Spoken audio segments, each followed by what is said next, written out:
Kinabukasan ng Pasko, 9 mula sa pamilya ng asawa ko ang nagsisiksikan sa loob ng malaking bahay ko. Inabutan ako ng biyenan kong lalaki ng 500 piso at sinabihang umuwi muna ako sa mga magulang ko. Kinuha ko ang pera at umalis. Kinabukasan, tumawag ang asawa ko ng 125 beses. Umaga ng Disyembre 26, habang umuusok pa ang kaldero ng kare-kare sa ibabaw ng hapagkainan, naglapag ang biyenan ko ng 5 pirasong 100 sa harap ko at nagsalita ng isang pangungusap na nagpatahimik sa buong bahay.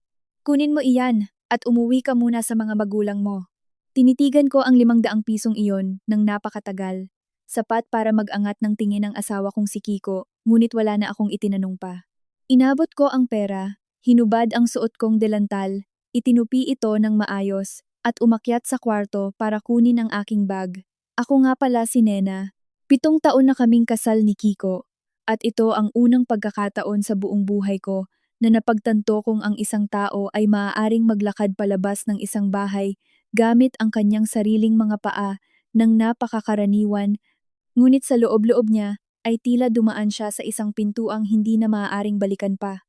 Ang bahay na tinutuluyan namin ay matatagpuan sa isang tahimik na subdibisyon sa Antipolo. Hindi naman ito sobrang garbo, pero may malawak itong bakuran, 4 na kwarto, isang malaking sala, at isang kusina na labis kong ipinagmamalaki. Binili ko ito bago pa man kami ikasal gamit ang naipon ko sa maraming taon at ang perang iniwan sa akin ng aking mga magulang. Nakapangalan lamang sa akin ang titulo ng bahay. Noong araw ng kasal namin, hinawakan ni Kiko ang kamay ko at sinabi, "Balang araw, magkasama nating gagawin ang bahay na ito na isang tunay na tahanan." Naniwala ako sa mga salitang iyon. Hindi ko inasahan na makalipas ang 7 taon, sa mismong bahay na iyon, tatawagin akong ibang tao. Mula pa noong hapon ng Pasko, halos kumpleto nang dumating ang pamilya ng asawa ko. Ang biyenan kong lalaki ay si Tatay Tasyo. Ang biyenan kong babae ay si Nanay Pasing. Dala ng nakababatang kapatid ni Kiko na si Berto ang asawa at 2 anak niya. Ang bunsong kapatid naman na si Chona ay kasama rin ang kanyang asawa at anak. Kasama kami ni Kiko, eksaktong 9 kaming lahat. Ang sabi nila ay luluwas sila para mas masaya ang Pasko, pero mula nang pumasok sila sa tarangkahan, lahat ng gawain sa bahay ay automatikong naging responsibilidad ko. Ako ang namalengke, ako ang nagluto, ako ang naghanda ng mga kakanin at panghimagas, ako ang nagpalit ng mga punda ng kama, ako ang naglinis ng kwarto para sa mga bata, at ako ang umarkila ng sasakyan para sa pag-iikot nila. Kahit ang mga basket ng ipamimigay na regalo para sa mga kamag-anak ng asawa ko, ako ang nag-asikaso ng maaga. Kinagabihan ng Pasko, habang kumakain ang lahat, tumawa ng malakas si Berto. "Kuya Kiko, ang lawak talaga ng bahay nyo. Sa susunod na taon dito na lang ulit tayo magpasko, masyadong masikip at abala sa bahay natin sa probinsya." Mabilis namang sumang-ayon si Chona. "Oo nga, ang dami pang kwarto. Sa susunod na may mga bisita kami mula sa Batangas, dito ko na lang din patutuluyin ng ilang araw. Ate Nena ha." Abala ako sa paglalagay ng pagkain sa pinggan ng 2 bata, kaya ngumiti na lang ako nang marinig iyon. Dahan-dahang nagsalita si Nanay Pasing na nakaupo sa tabi ko. "Tayong lahat ay iisang pamilya, kaya ang bahay ng isa ay bahay na rin ng lahat, bilang manugang. Huwag ka na sanang magkwenta sa mga maliit na bagay." Hindi ako sumagot, napakaraming beses ko nang narinig ang linyang iyon. Sa tuwing kailangan nila ng tulong ko, sinasabi nilang iisang pamilya kami. Ngunit tuwing pag-uusapan na ang pera, ari-arian, o mahahalagang desisyon ng pamilya nila, bigla akong nagiging ibang tao. Madalas kong sabihin sa sarili ko, "Hayaan na, kung ano ang sabihin ng mga nakatatanda, susundin ko na lang basta payapa ang bahay." 7 taon akong nagtiis sa ganoong pag-iisip, ngunit pagdating ng umaga ng Disyembre 26, nagbago ang lahat. Kakalapag ko pa lang ng kaldero ng kare-kare sa lamesa nang tawagin ako ni Tatay Tasyo. "Nena." Lumingon ako. "Po, tinatawag niyo po ako?" Hindi siya agad tumingin sa akin. Kumuha siya ng pitaka, naglabas ng 5 pirasong 100 at inilapag ito sa mesa. "Kunin mo ito." Nakatayo lang ako. "Para saan po iyan, tatay?"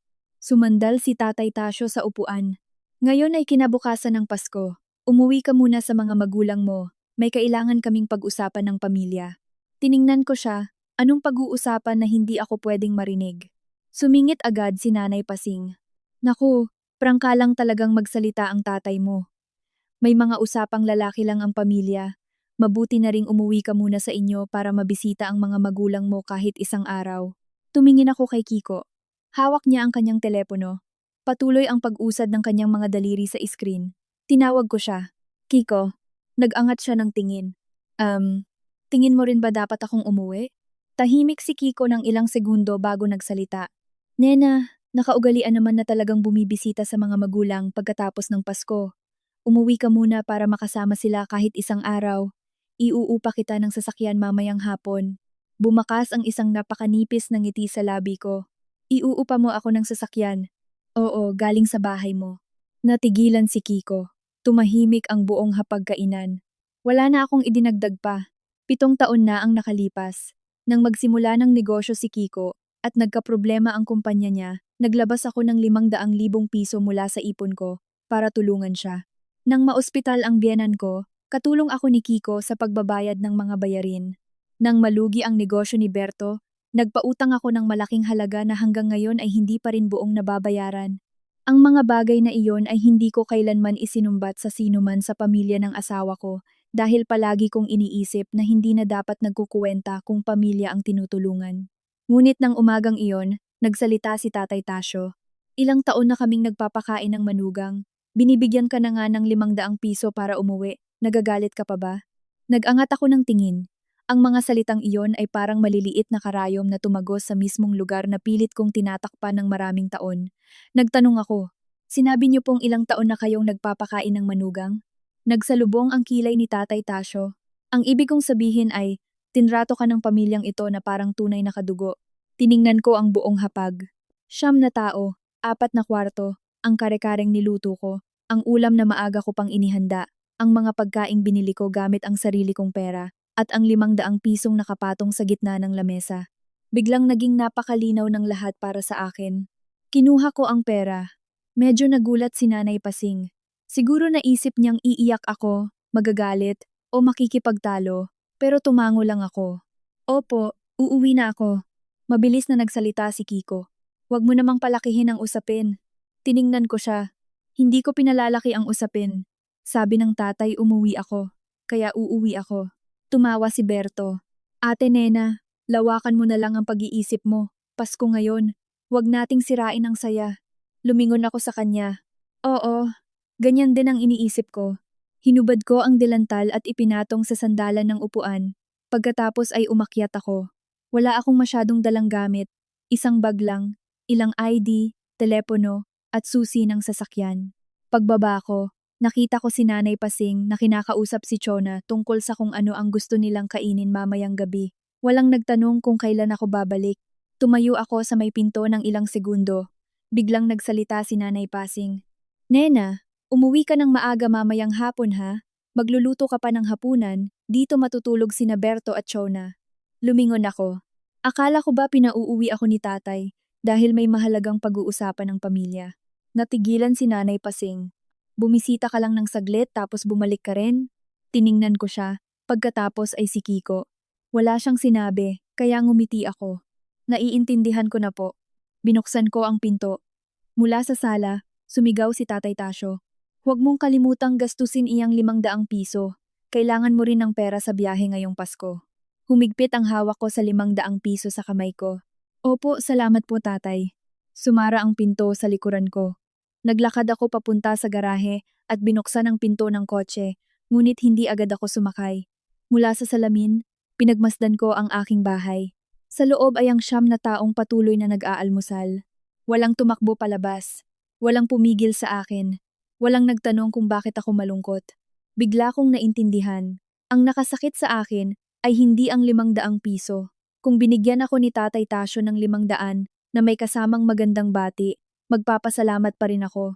Kung hinawakan ni Kiko ang kamay ko at sinabing, umuwi ka muna para bisitahin sina mama, susunduin kita mamaya, matutuwa pa rin ako. Pero inabutan nila ako ng pera na parang binabayaran ang isang trabahador. Tapos inutusan akong umalis sa sarili kong bahay para lang makapag-usap sila ng pamilya nila. Sumakay ako sa kotse. Nag-vibrate ang telepono ko. May mensahe mula kay Kiko. Huwag ka nang magalit. Susunduin kita mamayang hapon. Tinitigan ko ang mga salitang iyon ng matagal. Pagkatapos ay pinatay ko ang screen. Hindi ako umiyak. hindi rin ako nagalit. Mayroon lamang isang kakaibang pakiramdam na unti-unting lumalaki sa dibdib ko. Para bang pagkatapos ng maraming taong pagtira sa isang kwartong walang ilaw, sa wakas ay nahila ko na ang kurtina. Pinaandar ko ang makina at nagmaneho papunta sa bahay ng aking mga magulang sa Lukban, Quezon. Ang 500 piso ay nasa loob pa rin ng bag ko. Hindi ko alam na hanggang kinabukasan, tatawag si Kiko hanggang sa halos wala ng espasyo ang telepono ko para sa mga hindi nasagot na tawag. At lalong hindi ko alam na pagbalik ko sa malaking bahay na iyon, ang mga taong minsang tinawag iyong sarili nilang tahanan ay sa kauna-unahang pagkakataon, makakaintindi sa isang napakasimpleng bagay. Ang isang bahay ay magiging tunay na tahanan lamang kung ang mga taong nakatira roon ay marunong rumespeto sa isa't isa. Nagmaneho ako papuntang Lukban noong umagang iyon, mas maluwag ang kalsada kaysa sa karaniwan. Sa magkabilang gilid ay ang mga puno at mga bahay na may mga nakasabit pang parol at mga ilaw pamasko. May ilang tindahang sarado na, at may mga bahay na hindi pa naliligpit ang mga natirang handa. Nakakagulat na habang pinagmamasdan ko ang payapang tanawing iyon, mas lalong kumalma ang loob ko. Dahil sa kauna-unahang pagkakataon pagkatapos ng maraming taon, hindi ko kailangang magmaneho habang iniisip kung ano ang gustong kainin ng mga biyenan ko para sa tanghalian. Ilang tao ba ang matutulog ngayong gabi? Ilang kilo ng baboy? Ilang gulay ang kailangang bilhin bukas? O anong regalo ang kailangang ihanda para walang magtampo? Kailangan ko lang magmaneho papunta kina nanay at tatay. Kung saan kahit wala akong dalang pasalubong, bubuksan pa rin ni nanay ang pinto. Ipaghahila pa rin ako ni tatay ng upuan. At walang hihingi ng patunay na may pakinabang ako para maging karapat-dapat akong manatili roon.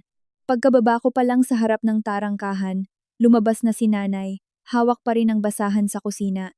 Pagkakita niya sa akin, natigilan siya dahil malinaw na hindi niya inasahang darating ako ng umaga ng Disyembre 26.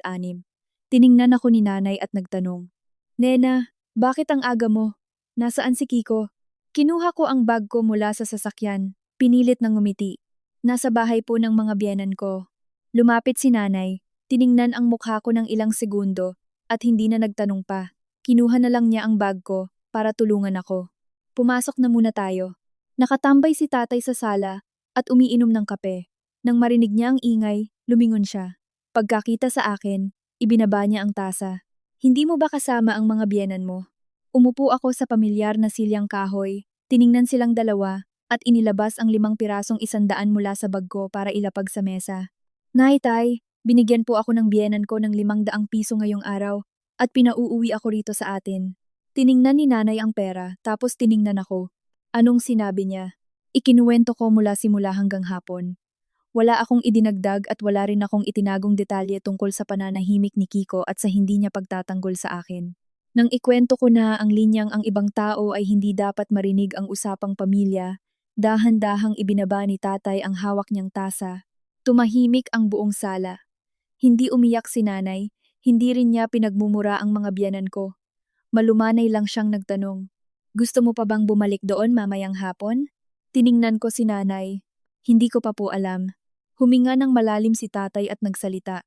"Kung hindi mo alam, huwag kang magmadaling magdesisyon. Lalo na't Kapaskuhan, hindi magandang magdesisyon kapag galit. Pero tandaan mo ito, ang magtiis ng minsan ay para mapanatili ang kapayapaan. Pero ang magtiis ng paulit-ulit hanggang sa isipin ng mga tao na wala kang limitasyon, hindi na iyon pagpapanatili ng kapayapaan." Yumuko ako at tiningnan ang 500 piso sa mesa. Biglang sumikip ang dibdib ko. Ilang taon kong inisip na kapag pinagbuti ko, maiintindihan din nila ako. Umupo si nanay sa tabi ko. "Masyado mo nang pinagbuti, anak." Sa simpleng mga salitang iyon, nag-init ang mga mata ko. Sa 7 taon kong pagiging manugang, napakaraming beses ko nang narinig ang mga linyang, ang manugang ay dapat marunong makisama. Pag-iisang pamilya, huwag magkuwenta. Pasko ngayon magbigayan na lang. Pero walang sino man ang nagsabi sa akin na may karapatan din akong mapagod, malungkot, at may karapatang tanungin kung ayos lang ba ako. Iniwas ko ang mukha ko, huminga ng malalim at sinabing, "Hindi ko po gustong makipag-away sa kanila, hindi ko rin gustong gumawa ng eksena. Gusto ko lang maintindihan nilang miyembro rin ako ng pamilya at hindi isang taong nandun lang para pagsilbihan silang lahat." Tumango si tatay. "Kung ganoon, hayaan mong panahon ang sumagot." Tanghalian noon nang ipagluto ako ni nanay ng pansit habhab. ang paborito ko simula bata pa. Walang espesyal dito. May kaunting sahog na karne at gulay, pero napakabagal kong kumain. Kasi ang tagal na simula nang maranasan kong kumain, nang hindi kailangang tumayo sa kalagitnaan ng hapunan para kumuha ng kung ano-ano para sa ibang tao. Nag-vibrate ang telepono sa ibabaw ng mesa bandang 1:00 ng hapon, galing kay Kiko. Tiningnan ko lang ang screen pero hindi ko sinagot.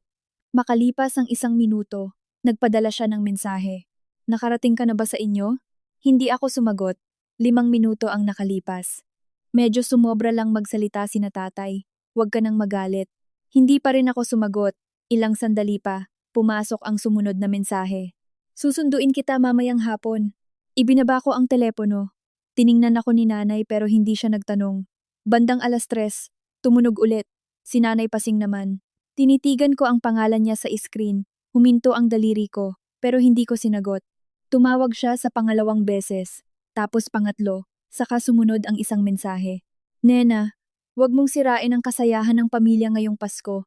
Hinihintay pa rin ng lahat ang pag-uwi mo para makapagluto. Binasa ko ng paulit-ulit ang mensaheng iyon. Hindi ko alam kung bakit ako natawa. Isang napakanipis na tawa, pero puno ng pait. Dahil kaninang umaga, binigyan ako ng pera para umuwi sa mga magulang ko. Tapos makalipas lang ang ilang oras, iniisip nilang obligasyon kong bumalik para magluto. Binuksan ko ang subdivision app sa telepono ko. Isang bagay na halos hindi ko pinapakialaman dati dahil ako naman talaga ang palihim na nag-aayos ng lahat. Tiningnan ko ang listahan ng mga taong may pahintulot na pumasok sa bahay, ang listahan ng mga kotseng nakarehistro sa mga gwardya at ang mga naka-schedule na serbisyo para sa Pasko. Umupo ako ng matagal. Hindi ko gustong gumanti. Hindi ko gustong palayasin ang mga kamag-anak ko sa mismong araw pagkatapos ng Pasko. Pero naintindihan ko ang isang bagay, kung patuloy akong mananahimik, iisipin nilang pagsang-ayon ang pananahimik kong iyon. Tumawag ako sa tagapamahala ng subdibisyon. Ate, pakisuri nga po ng listahan ng mga bisitang pinapayagang pumasok sa bahay ko. Nagtanong ang nasa kabilang linya. May babaguhin po ba, ma'am? Kalmado akong sumagot. Opo. Mula ngayon, kung walang kumpirmasyon galing sa akin, kailangang dumaan sa normal na proseso ang mga bisita at pansamantalang itigil ang pribilehiyong pumasok ng direkta ng pamilya ng asawa ko. Hindi ko pinutol ang kuryente, hindi ko kinandado ang bahay, wala akong ginawang kahit anong kalabisan. Ibinalik ko lang ang lahat sa tamang patakaran. Pagkatapos ay tinawagan ko ang kasambahay na binayaran kong magluto noong Pasko. Ate, mula po ngayon, hindi na po muna kayo papasok ha. Sabihan ko na lang po kayo kapag kailangan ko na ulit. Nag-alangan siya. May problema ba, ma'am? Ngumiti ako. Wala pong malaking problema, ate. Gusto ko lang po munang ayusin ang mga bagay-bagay sa bahay.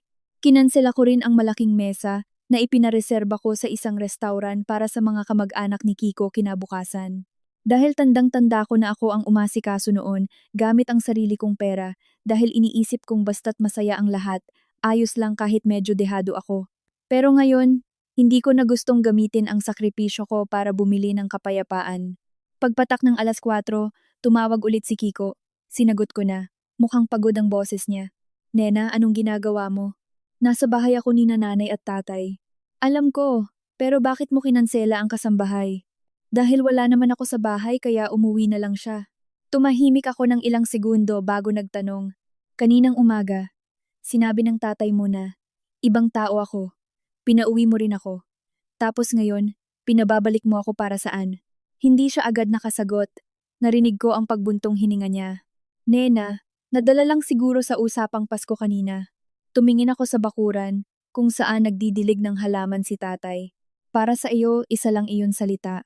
Pero para sa akin, iyon ang nagpamulat kung saan talaga ako nakalugar sa pamilya niyo sa loob ng 7 taon. Ano bang gusto mong gawin ko? Wala akong kailangang ipagawa sa iyo ngayon.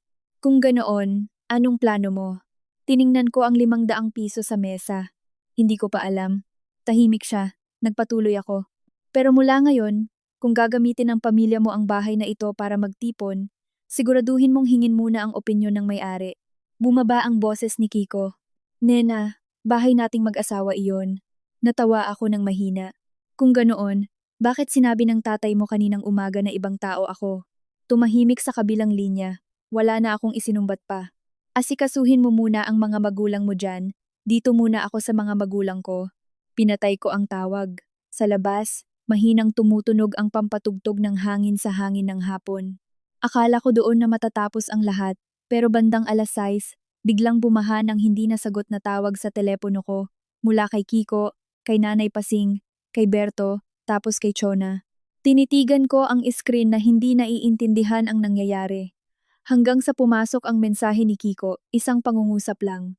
Nena, sagutin mo ang tawag, may gulo sa bahay. Napaupo ako ng maayos. Tiningnan din ako ni nanay at tatay. Binuksan ko ang susunod na mensahe. May nalaman ako na hindi ko kailanman napansin noon. Hindi ko pa man natatapos basahin. Tumunog ulit ang telepono. Tumatawag si Kiko. Tinitigan ko ang screen at sinagot. Ang boses niya ay wala na ang inis tulad kaninang hapon, kundi napalitan ng pagkataranta na ngayon ko lang narinig sa buong 7 taon naming kasal. Nina, nasaan ka? Nasa bahay ni nanay at tatay. Alam ko, pero kailangan mong sabihin sa akin ng isang bagay. Ano yon? Sa iyo lang ba talaga nakapangalan ng bahay na ito? Natigilan ako. Tiningnan ko sina nanay at tatay. Pagkatapos ay ang 500 piso sa mesa. Isang malamig na pakiramdam ang gumapang sa likod ko. Hindi dahil sa takot, kundi dahil naiintindihan ko na kaninang umaga nang paalisin nila ako. Hindi nila alam kung ano talaga ang mangyayari kung hindi na ako babalik. Kalmado akong nagtanong. Kiko, anong nangyari sa bahay? Hindi siya sumagot agad. Narinig ko siyang bumulong. Isang araw ka lang nawala, tapos doon lang nalaman ng buong pamilya. Dati, lahat ng inaakala nilang natural lang na nangyayari, ikaw pala lahat ang nag-aayos. Wala akong sinabi dahil sa unang pagkakataon, naramdaman kong ang pinto na isinara ko kaninang umaga ay hindi lamang nagsara sa likuran ko, kundi nagbukas din ng isang katotohanan na maging ang asawa ko ay hindi kailanman pinansin.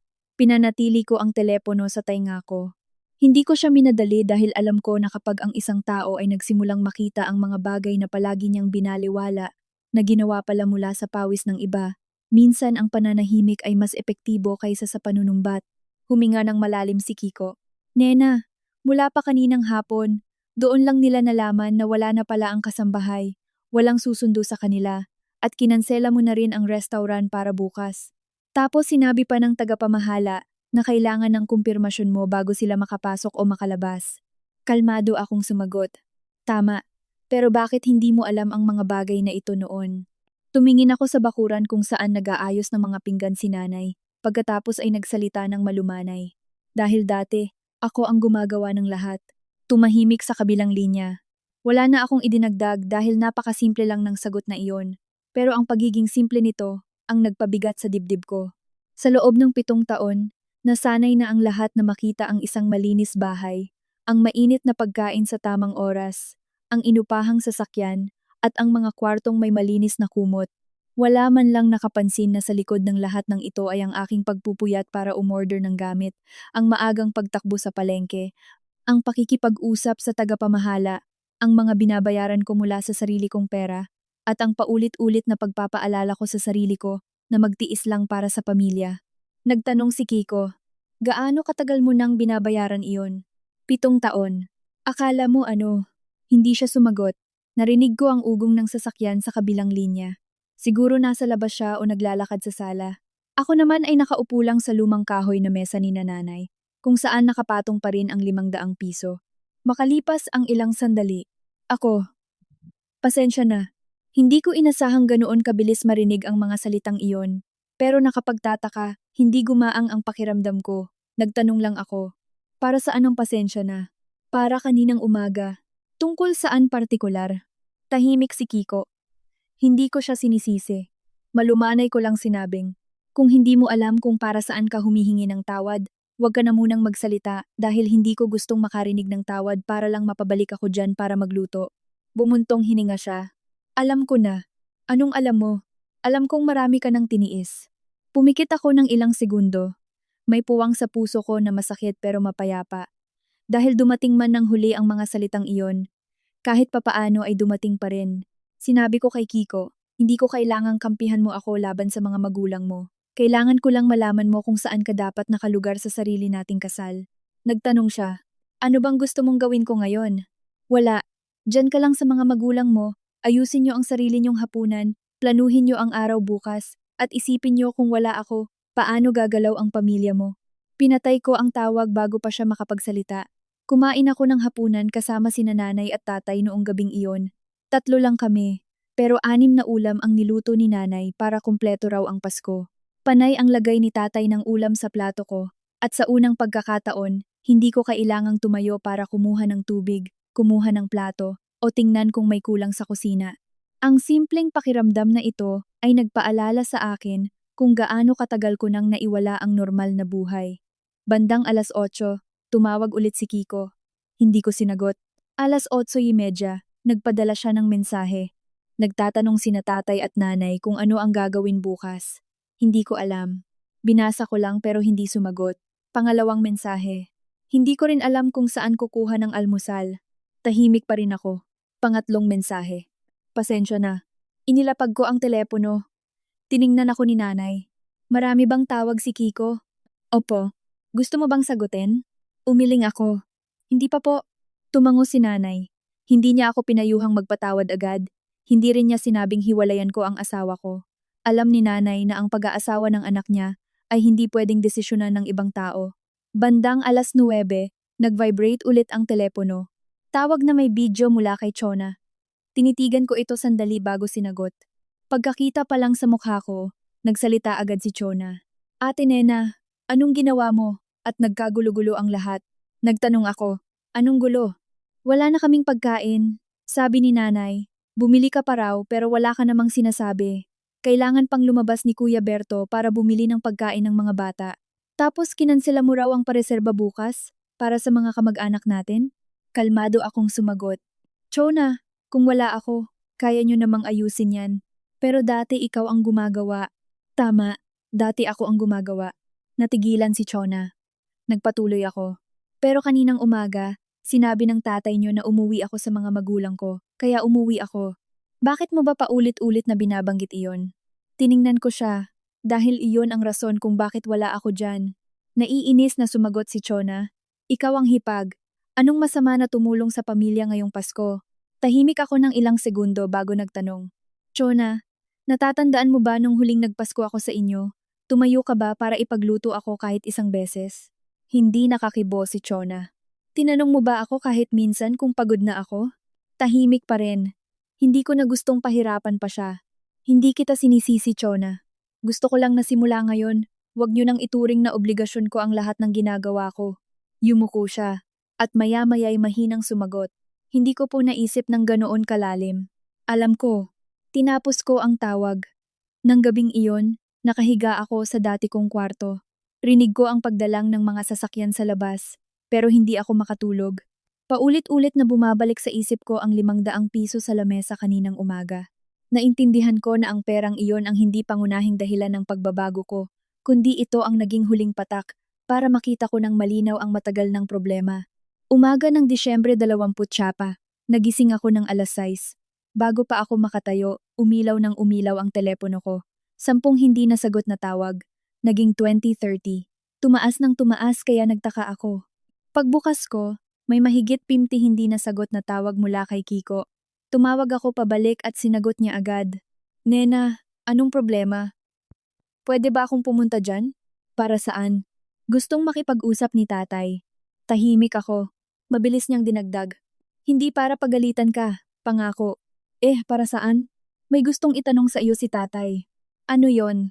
Nag-alangan si Kiko. Gustong malaman ni tatay, kung hindi mo na kami patutuluyin sa bahay, anong gagawin namin? Natawa ako ng mahina. Tanong ba iyan ng tatay mo o tanong mo? Kay tatay. Sabihin mo sa tatay mo na tanungin niya mismo ang may-ari ng bahay. Matagal siyang natahimik. Akala ko tapos na ang tawag pero nagsalita siya ulit. Nena, may gusto rin akong itanong. Ano yon? Kung lilipat muna ako at uupan ng bahay, papayag ka ba? Napaupo ako.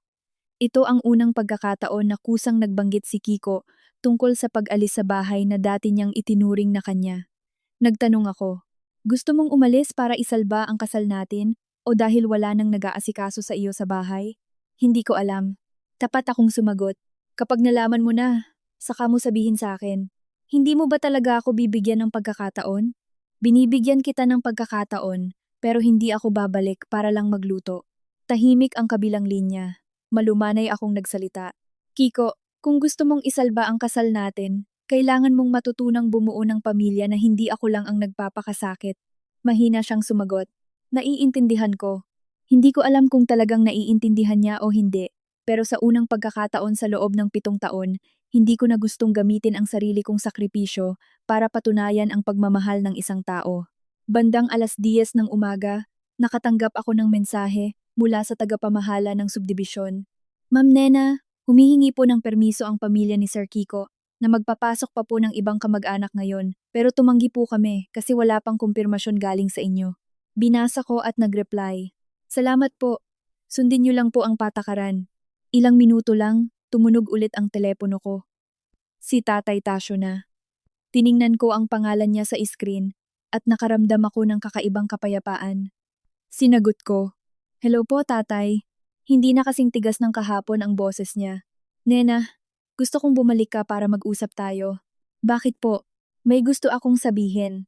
Tahimik ako, nagpatuloy siya. "Tungkol sa 500 piso kahapon. Alam kong nagkamali ako." Tumingin ako sa bintana, pinagmamasdan ng liwanag ng araw sa bakuran. Nagtanong ako, "Gusto niyo po ba akong pabalikin para kunin ang 500 piso?" Matagal bago siya sumagot. "Hindi." Ano po?" "Gusto kong humingi ng tawad." Hindi ako agad sumagot. Alam kong ang paghingi ng tawad ay maaaring simula ng pagbabago, pero pwede ring itong paraan para ibalik ang lahat sa dati. Malumanay akong nagsalita. "Babalik po ako." Parang nakahinga ng maluwag ang kabilang linya, pero idinagdag ko. "Babalik ako para makipag-usap, hindi para gawin ang lahat ng ginagawa ko noon." Hindi na umangal si Tatay Tasyo. Ibinaba ko ang telepono, nagpalit ng damit, at ipinasok ang 500 piso sa pitaka ko. Hindi ko alam kung gaano mababago ang kasal ko sa pag-uusap na ito, pero isa lang ang sigurado ko, hindi ako papasok sa pintuang iyon bilang isang asawa na nagmamakaawang manatili. Papasok ako bilang isang babaeng natututong pahalagahan ang sarili niya. Nakaupo ako sa mesa habang pinapakinggan si Kiko sa kabilang linya. Wala na akong nararamdamang tuwa na sa wakas ay nalaman na rin niya ang lahat ng ginawa ko sa loob ng 7 taon. Ang nararamdaman ko lang ay labis na lungkot. Dahil kung kailangan pang umalis ng isang asawa para lang mapansin ng mister niya na ang bahay na iyon ay pinananatili ng maraming pawis, gaano ba kainobliga ang mga ginawa ko araw-araw? Tinanong ko si Kiko. "Ipaliwanag mo nga sa akin?" Tahimik siya sandali bago sumagot. "Kaninang tanghali, pinatawagan ni nanay ang kasambahay pero wala akong numero. Sinabi ni tatay na hanapin ko yung taga-ayos ng sasakyan, hindi ko rin alam. Tapos tinanong ni Berto ang susi ng bodega para kumuha ng handa, hindi ko rin alam kung saan nakatago. Gustong gamitin ni Chona ang opisina para mag-print, pero hindi niya mabuksan ang computer. Akala ko, lahat ng ito, basta na lang nandyan." Ngumiti ako. Walang bagay na basta na lang nandyan. "Alam mo ba kung sino ang nagbabayad ng kuryente, tubig, bayad sa subdibisyon, pagpapaayos ng aircon, at mga gastusin sa bahay?" Tahimik siya. "Ako. Alam ko na." "Alam mo ba kung gaano karaming bagay ang inihahanda ko tuwing Pasko?" "Hindi ko alam." "Alam mo ba kung bakit palaging may sapat na pagkain, gamot sa sipon, gamit para sa mga bata, malinis na kumot, at mga regalo para sa kamag-anak?" Naging paos ang boses ni Kiko. Hindi ko alam. Tumingin ako sa bakuran, kung saan pinupunasan ni tatay ang mga halaman, at sinabing, "Ngayon, alam mo na." Napakatahimik sa kabilang linya. Saka nagsalita si Kiko. "Ako, pasensya na." Hindi ako agad sumagot. Alam kong kapag lumambot ang puso ko ngayon, babalik ang lahat sa dati sa isang salita lang ng tawad. Hindi ko gustong mapunta lang sa isang gabing kapayapaan ang 7 taon kong pagtitiis. Nagtanong ako, "Nasaan ang mga magulang mo?" "Nasa sala." Sina Berto at Chona inaasikaso ang mga bata. "Sabihin mo sa kanila na mag-ayos sila para sa hapunan mamaya." Pero, Kiko, oo, umuwi ako sa mga magulang ko, tulad ng sabi ng tatay mo. Hindi ko kayang nasa 2 lugar ng sabay, na nandito ako at nasa kusina mo rin. Bumuntong hininga siya. Naiintindihan ko. Pinatay ko ang tawag. Nakaupo si nanay sa harap ko kanina pa. Hindi niya ako tinanong kung makikipaghiwalay ako o magbibigay ng leksyon. Nilagyan lang niya ako ng mainit na kape at sinabing, "Huwag kang gagawa ng isang bagay dahil sa galit na pagsisisihan mo bandang huli." Tumango ako. "Opo, pero huwag ka ring makalimot sa sarili mo dahil lang ayaw mong may sumama ang loob." Tiningnan ko si nanay at kinuha ang kape. Medyo gumaang ang pakiramdam ko. Alam kong hindi ito labanan kung sino ang mananalo o matatalo. Gusto ko lang maintindihan ng mga kasama ko sa bahay na kung gusto mong magtagal ang isang relasyon, kailangang may hangganan. Dahil kung panay ang bigay ng isang tao ng hindi narerespeto, mawawala hindi lang ang pera kundi pati ang tiwala. Noong gabing iyon, hindi ako bumalik sa bahay sa Antipolo. Hindi ko rin sila tinawagan para tanungin kung ano ang kinain nila. Gusto kong matuto silang panindigan ang sarili nilang buhay. Bandang 10:00, nagpadala ng mahabang mensahe si Kiko. Kinausap ko ng matagal sina nanay at tatay. Sabi ni tatay, akala niya kapag bahay ng mag-asawa, bahay rin iyon ng pamilya. Sabi ni nanay, nasanay na raw siyang ikaw ang nag-aasikaso ng lahat kaya hindi niya naisip na nakakapagod iyon. Nalaman ko rin ang pagkakamali ko. Palagi kong iniisip na alam mo na ang gagawin mo, pero hindi ko man lang naitanong kung gusto mo bang gawin iyon. Binasa ko, tumigil ang daliri ko sa screen. Sumunod ang pangalawang mensahe. Hindi ko gustong pabalikin ka para lang patuloy na asikasuhin ang lahat. Gusto kong makipag-usap sa iyo ng seryoso. Nag-reply ako, sige. Isang salita lang. Pero hindi ako nakatulog ng maayos noong gabing iyon dahil alam kong madaming pwedeng desisyonan kinabukasan. Umaga ng Disyembre 27, maaga akong nagising. Nagsuot ng simpleng damit, nag-almusal kasama sina nanay at tatay, saka nagmaneho pabalik sa bahay. Hindi bilang isang asawang inobliga para pagsilbihan ang pamilya. Pumasok ako bilang may-ari ng bahay pagkatapos ng maikling pag-alis. Pagkabukas ng pinto, ang una kong nakita ay ang sala na mas magulo kaysa sa karaniwan. Mga bukas na kahon ng kakanin sa mesa, mga damit ng bata sa upuan at maruruming pinggan sa kusina. Pero hindi ako nainis. Sa unang pagkakataon, malinaw kong nakita ang epekto ng mga bagay na dati kong inaayos araw-araw. Naghihintay si Kiko sa hagdan. Tiningnan niya ako ng matagal. Nandito ka na. Oo. Sinabihan mo ba silang hintayin ako? Inayos ko ang sapatos ko. Nasaan sina tatay? Nasa sala. Pumasok ako. Nakaupo si Tatay Tasyo, kasama si Nanay Pasing at sina Berto at Chona. Ibang-iba ang hangin ngayon kaysa nung isang araw. Walang malalakas na tawanan at walang umaktong parang pag-aari nila ang bahay. Umupo ako sa harap nila. Tiningnan ako ni Tatay Tasyo. Nena, pasensya na noong isang araw. Tumango ako. Nakikinig po ako. Nag-alangan siya. Hindi ko dapat sinabing ibang tao ka. Tiningnan ko siya. Paano yung binigyan niyo ako ng pera para umuwi? Yumuko siya. Ako rin ang mali doon. Pinunasan ni Nanay Pasing ang luha niya. Pasensya na rin anak. Nasanay na kasi akong ikaw ang nag-aasikaso ng lahat, kaya akala ko natural lang iyon. Hindi ko siya sinisi, sinabi ko lang. Hindi ko kailangan ng tawad para lang may masabi kayo. Gusto kong malinaw ang limitasyon. Nagsalita si Berto. Ate, mali rin ang sinabi ko noon. Pasensya na. Sumunod si Chona. Ako rin po. Tiningnan ko silang lahat. Kaya ba sumasang-ayon kayong lahat na mula ngayon, bago gamitin ang bahay, mag-imbita ng bisita, maghanda ng salo-salo, o tumira ng ilang araw, kailangang magpaalam muna sa akin? Walang sumagot agad. Si Kiko ang naunang nagsalita. Pumapayag ako. Lumingon ako sa kanya. Hindi ikaw ang kailangang pumayag para sa kanila. Sila mismo ang dapat pumayag. Tumango si Tatay Tasyo. Pumapayag ako. Tumango rin si Nanay Pasing at sumunod sina Berto at Chona. Nakahinga ako ng maluwag. Biglang tumayo si Kiko at naglabas ng sobre mula sa bulsa. Ito ang perang kinuwenta ko sa nakalipas na 2 araw. Hindi ko binuksan. Perang para saan? Mga gastusin ng pamilya ko na matagal mo ng palihim na binabayaran. Tiningnan ko siya. Hindi ko kailangang bayaran mo ang lahat, pero kailangan kong gawin. Umiling ako. Hindi pera ang kailangan ko. Alam ko. Kung ganoon, alalahanin niyo ang araw na ito. Tiningnan ako ni Kiko. Mapula ang mga mata dahil sa kulang sa tulog. Aalalahanin ko.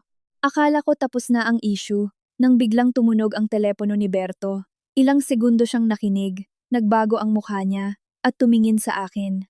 Ate Nena, tumawag ang pamilya ng asawa ko. Dumating na raw ang mga kamag-anak dito sa Antipolo at inaakala nilang dito sila kakain mamaya. Tumahimik ang buong kwarto.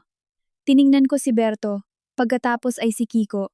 Gustong magsalita ni Kiko, pero naunahan na siya ni Tatay Tasyo. Nena, maaari mo ba silang patuluyin para kumain? Hindi ako sumagot agad. Tiningnan ko ang bahay. Ang malaking lamesa na pinareserba ko sana para sa kanila, at ang 500 piso sa pitaka ko. Naintindihan kong ang tunay na limitasyon ay hindi kung pakakainin ko sila o hindi. Ang limitasyon ay kung ituturing pa rin ba nilang obligasyon ko iyon. Ibinaba ko ang pitaka. Sige, pwede silang kumain. Gulat na tiningnan ako ni Kiko. Nagpatuloy ako. Pero lahat tayo ngayon magtutulong-tulong. Walang nagsalita. Tumayo ako. Binuksan ang pre-dider. Inilabas ang mga sangkap at sinabi, "May mga pagkain, may gamit sa kusina. Hindi lang ako ang magluluto ngayon." Dahan-dahang tumayo si Nanay Pasing. "Tutulungan kita." Umiling ako. "Hindi niyo po kailangang tulungan ako. Tayong lahat ang maghahanda." Sa unang pagkakataon, hindi umangal si Nanay Pasing. Tinitiklop ni Kiko ang manggas niya. Dinala ni Berto ang mga bata sa sala at nagsimulang maghugas ng gulay si Chona. Nakatayo ako sa pamilyar na kusina. Nakikita ang mga taong dati hinahayaan akong mag-isa. Ngayon ay sabay-sabay naming ginagawa ang mga normal na bagay. May kakaibang pakiramdam akong hindi maipaliwanag. Siguro nga ang pamilya ay hindi perpekto. Pero pagkatapos magkasakitan, marunong silang magbago para mas pakitunguhan ng maayos ang bawat isa. Bago pa ako tuluyang makahinga, tumunog ang telepono ni Kiko. Tiningnan niya ang screen at naging seryoso. "Oh, ako si Kiko." Nakinig siya at lumingon sa akin. "Nena, may gustong kumausap sa'yo." "Sino?" Hinawakan niya ng mahigpit ang telepono. "Yung nag-aasikaso ng titulo ng bahay. May kinalaman daw sa pagmamay-ari na ngayon ko lang nalaman." Nakatayo ako ng tuwid. Parang bumigat ang 500 piso sa pitaka ko. Hindi ko alam kung anong mangyayari sa tawag na iyon, pero alam kong hindi na babalik sa dati ang buhay namin ni Kiko. Nakatingin ako kay Kiko habang hawak pa rin niya ang telepono. Para saan daw? Sabi nila, gusto nilang pag-usapan ang titulo ng bahay. Kasi nung nakaraan, nagtanong daw ako kung pwedeng ipangalan sa ating dalawa ang titulo kung sakaling ipapaayos natin ang bahay. Pag-check nila sa lumang talaan, may mga kailangan ka raw malaman. Tiningnan ko siya ng ilang segundo. Wala akong nararamdamang takot dahil alam kong walang sikreto dito. Ito lang yung mga kasulatan na nakatago sa lalagyan ko na hindi ko inaakalang pag-iinteresan ni Kiko. Sige, tatawagan ko sila mamayang hapon. Tumango si Kiko pero mabigat pa rin ang mukha niya. Bumalik ako sa ginagawa ko sa kusina. Hindi ko gustong sirain ang umaayos na sanang atmosfera dahil sa isang tawag. Pero sa isip ko, may iba akong naiisip. Sa loob ng 7 taon, hindi kailanman nagtanong si Kiko kung paano nabili ang bahay na ito, saan galing ang pera, o kung ano ang mga kasulatan nito. Para sa kanya, dahil kasal kami, automatikong naging pag-aari naming dalawa ito. At ako, inisip kong hindi na siya nagtatanong dahil may tiwala siya. Ngayon ko lang napagtanto na minsan, ang pananahimik ay hindi tiwala, kundi dahil akala nila hindi na nila kailangang malaman. Itinuloy namin ang paghahanda ng pagkain, pero ngayon ay hindi na ako nag-iisa sa kusina. Namimili ng gulay si Nanay Pasing, naguhugas ng pinggan si Chona, inaasikaso ni Berto ang mga bata. Tinutulungan ako ni Kiko mag-ayos ng lamesa, habang lumapit si Tatay Tasyo galing sala. "May maitutulong ba ako?" Tiningnan ko siya at itinuro ang mga nakasalansan na mangkok. "Tatay, pakidala na lang po ng mga mangkok sa lamesa." Tumango siya at tahimik na ginawa iyon. Isang maliit na gawain lang, pero may nagbago sa pakiramdam ko. Sa unang pagkakataon, ang mga responsibilidad ko ay nahati sa lahat. Walang nabawasan, walang naagrabyado. Ginawa lang ng lahat ang bahagi nila. Nang makaupo na kami, tiningnan ko ang mga pamilyar na handa tuwing Pasko. Kare-kare, inihaw na isda, sariwang gulay, at mainit na kanin, pero ibang-iba ang paligid. Nilagyan ni Tatay Tasyo ng isda ang plato ko. "Nena, kumain ka na." Tumango ako. "Salamat po, Tatay." Tiningnan ako ni Nanay Pasing. "Huwag ka nang magalit sa akin, ha?" Ibinaba ko ang kutsara ko. "Hindi po ako nagagalit, pero hindi rin po natin pwedeng baliwalain na lang ang nangyari nung araw pagkatapos ng Pasko." Yumuko si Nanay Pasing. Naiintindihan ko. Lumingon ako kay Kiko. Wala siyang sinabi. Tumango lang siya ng bahagya. Nagpatuloy ang kainan namin sa katahimikan, pero hindi ito nakakailang.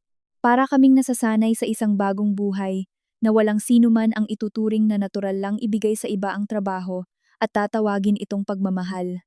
Pagkatapos kumain, lumabas kami ni Kiko sa balkonahe para mag-usap ng sarilinan.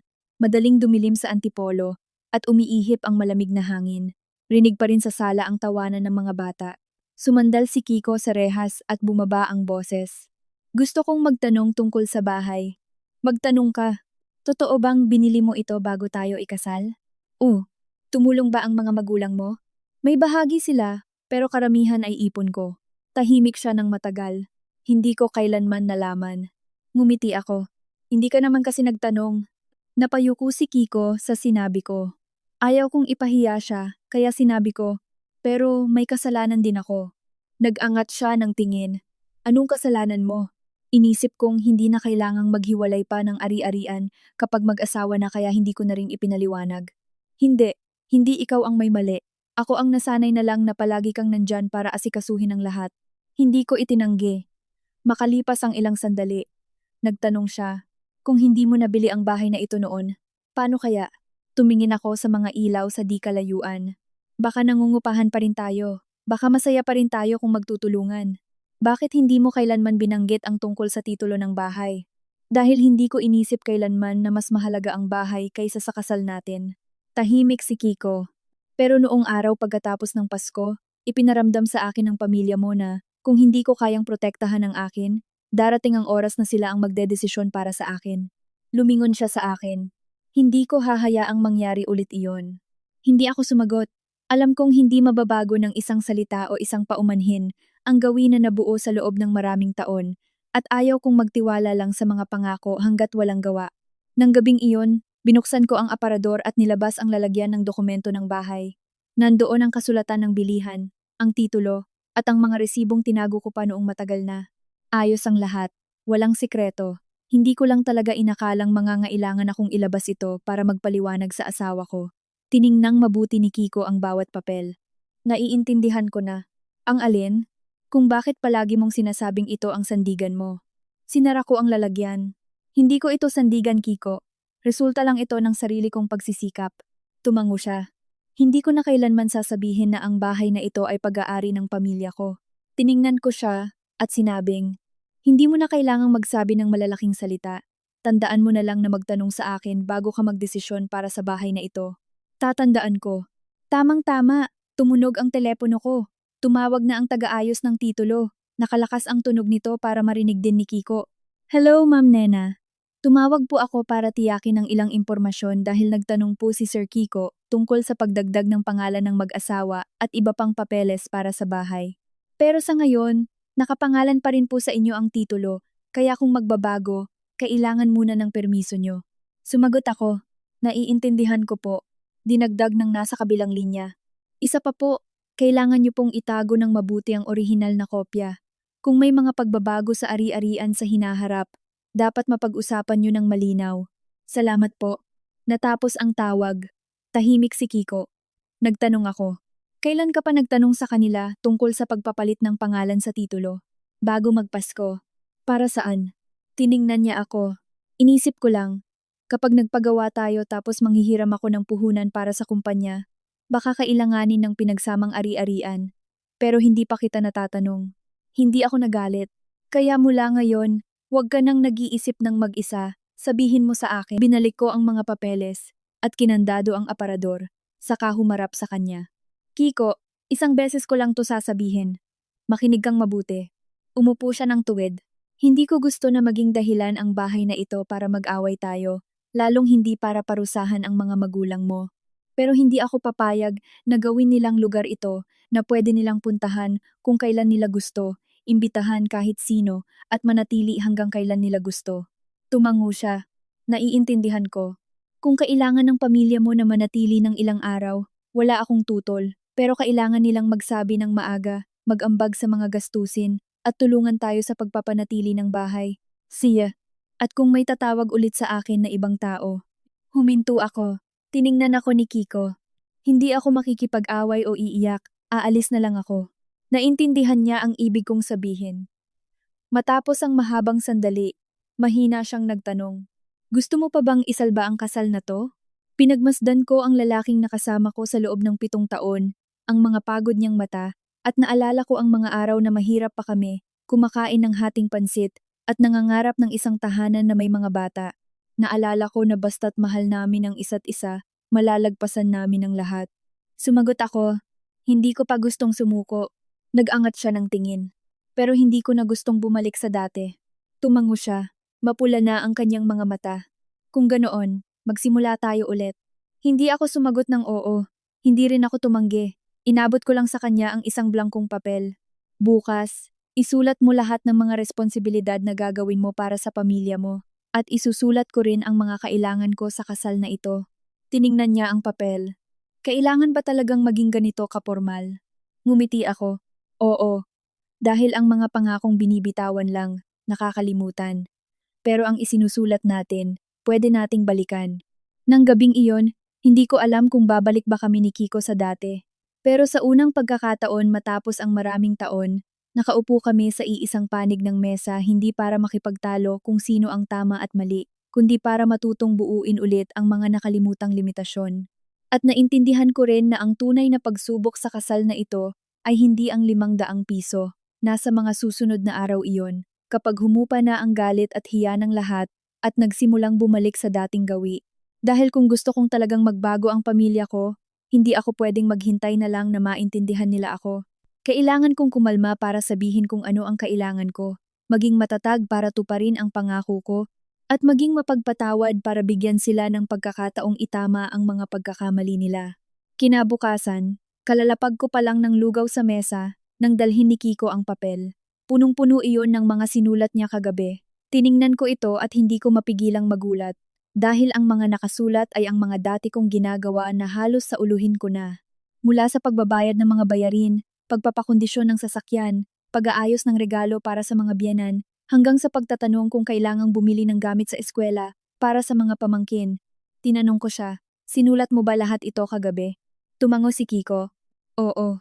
Habang sinusulat ko, lalo kong nararamdaman kung gaano ako kawalang kwenta noon. Ibinaba ko ang papel. Hindi ka walang kwenta, sadyang hindi mo lang kailangang gawin nun. Tiningnan niya ako at sinabi, pero gusto ko nang simulan ngayon.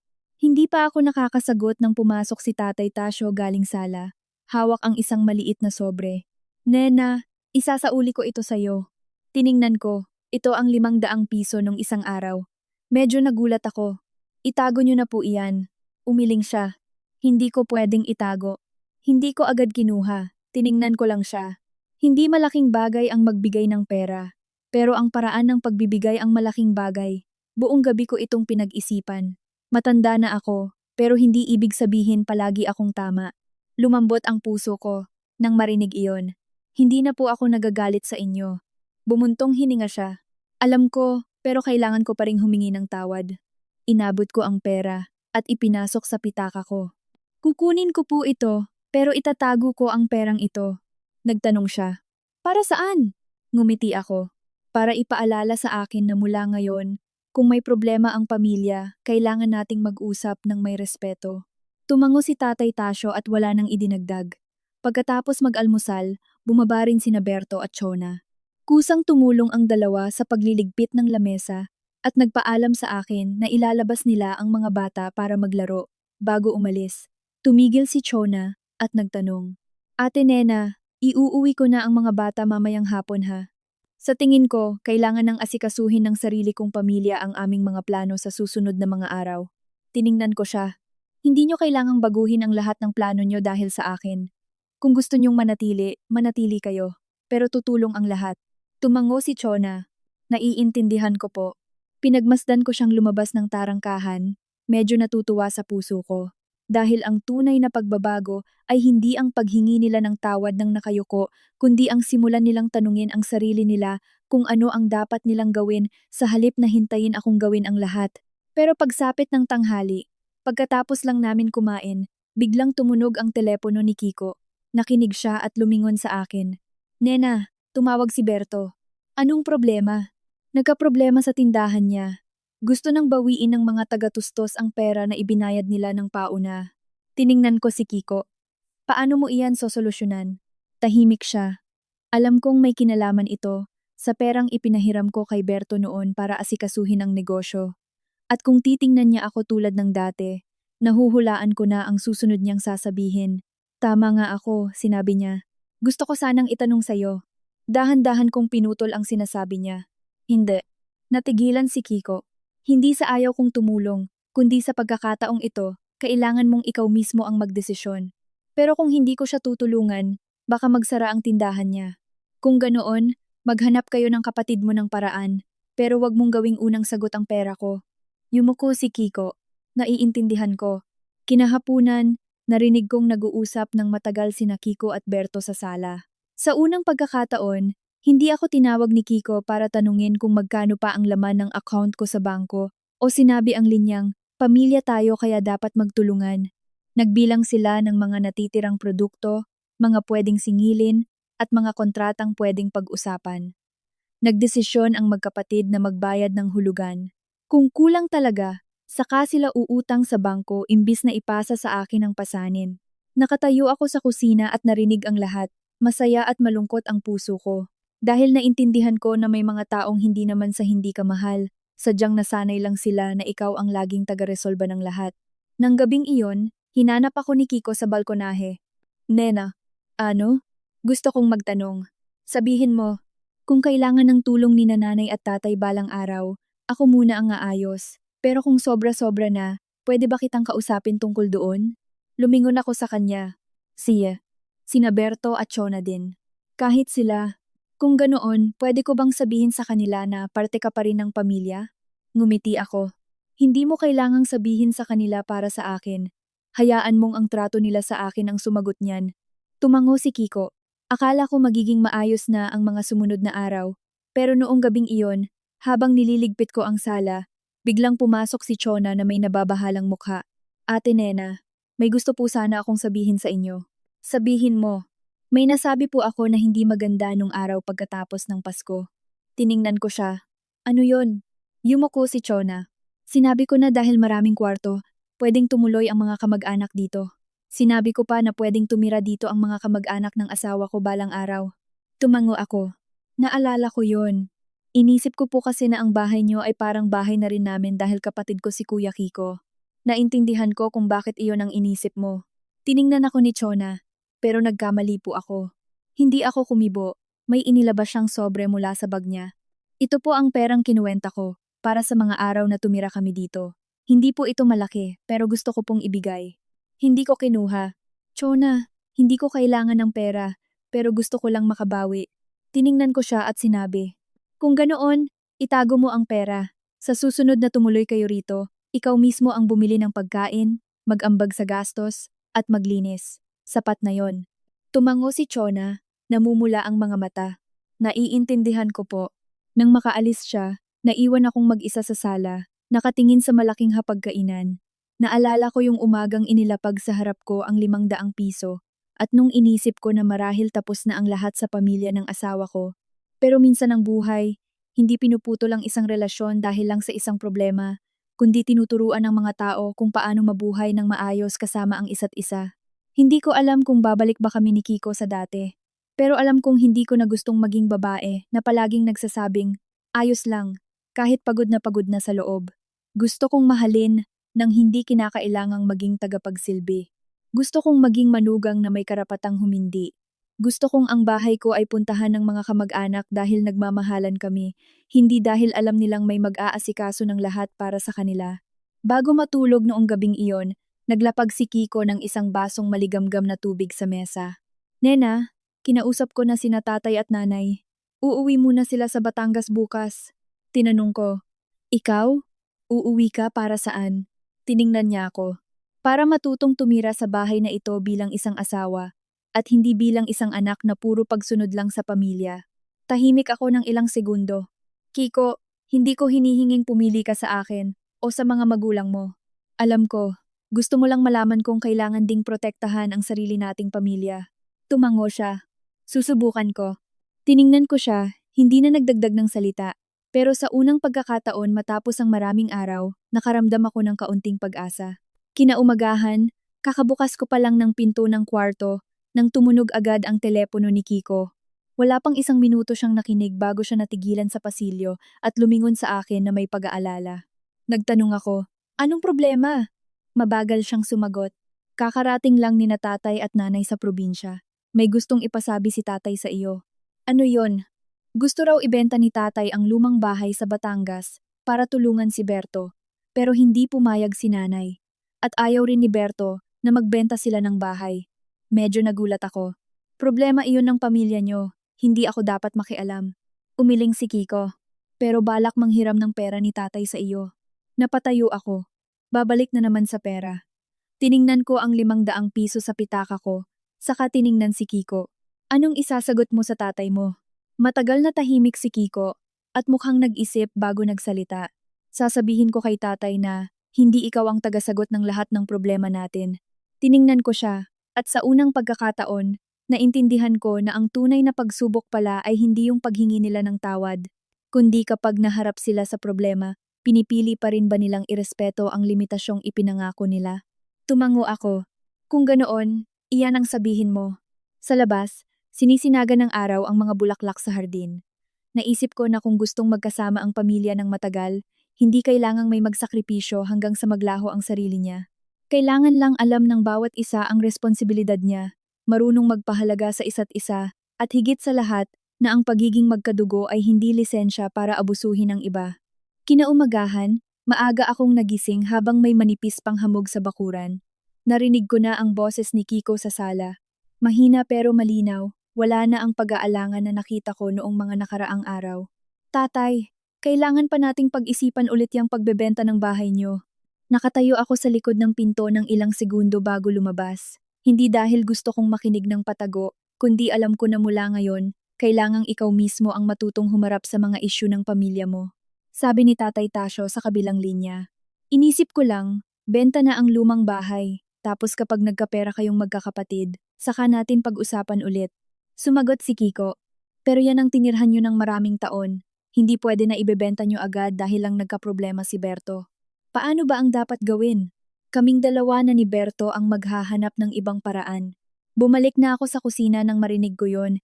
Hindi ko na gustong makinig pa, pero makalipas ang ilang minuto, pumasok si Kiko at tiningnan ako. Hindi ako pumayag na ibenta ni na tatay at nanay ang bahay. Ibinaba ko ang tasa ng tsaa. Tama lang iyon. Pero nahihirapan talaga si Berto ngayon. Kung nahihirapan, pamilya ang mag-iisip ng solusyon. Hindi pwedeng idaan sa ari-arian ng mga nakatatanda ang lahat ng problema. Tumango si Kiko. Ganyan din ang naisip ko. Tiningnan ko siya. Nakaramdam ako ng kaunting ginhawa. Dahil ito ang unang beses na gumawa ng sariling desisyon si Kiko nang hindi tumitingin sa akin para itanong kung magkano ang kaya kong ibigay. At ito rin ang unang beses kong nakita na nagbabago talaga siya. Hindi lang nagsasalita ng mga gusto kong marinig. Bandang 9:00, dumating si Berto na pagod, pero wala na sa kanya yung dating umaktong naghihintay lang ng grasya. Kusang loob siyang nagsalita. Kuya Kiko, Ate Nena, pasensya na po at pinag-alala ko ulit kayo. Tiningnan ko si Berto. Sabihin mo sa amin ang nangyari. Umupo siya at kinuwento na naiipit daw ang malaking inventaryo nila sa tindahan. Gusto raw bawiin ng mga taga-tustos ang paunang bayad nila. Kung magagawan ng paraan, pwede namang bayaran ng hulugan. Kailangan lang niya ng kaunting puhunan ngayon. Tinanong ni Kiko. Kinausap mo na ba ang mga taga-tustos? Opo, binigyan nila ako ng dagdag na oras, pero kailangan ko munang magbayad ng pauna. Tutulungan kitang kwentahin ang kailangan. Tiningnan ni Berto si Kiko. Pwede ba akong umutang sa iyo, kuya? Sumagot si Kiko. Tutulungan kita sa abot ng makakaya ko, pero hindi ko gagamitin ang pera ng ate Nena mo hanggat walang pahintulot niya. Lumingon agad sa akin si Berto. Ate, hindi ko naman po balak humingi ng pera sa inyo. Ngumiti ako. Alam ko, pero tama ang kuya Kiko mo. Kailangang malinaw ang pera para magkasundo kayong magkapatid ng matagal. Yumuko si Berto. Naiintindihan ko po. Makalipas ang halos 1 oras ng kwentahan ng tatlo, nagkasundo sina Kiko at Berto na sisingilin nila ang mga utang ng mga parokyano, babawasan ng paninda, at hahati-hatiin ang bayad sa taga-tustos. Kung kukulangin talaga, saka pa lang sila mangungutang sa bangko. Tumayo ako para ipagbuhos sila ng tubig. Kakaiba na talaga ang bahay na ito kaysa nitong mga nakaraang araw. Dati kasi, kapag may isang nagkaproblema, lahat ng mata nakatingin sa akin. Ngayon, sinusubukan ng bawat isa na gawin ang sarili nilang responsibilidad. Bandang tanghali, tumawag si Nanay Pasing sa akin. Nena, sinabi na sa akin ni Kiko. Po, gusto kitang pasalamatan. Natigilan ako. Para saan po? Dahil hindi ka pumayag na ibenta namin ng tatay mo ang bahay. Mahina akong sumagot. Nanay, hindi po ako ang nagdesisyon niyan.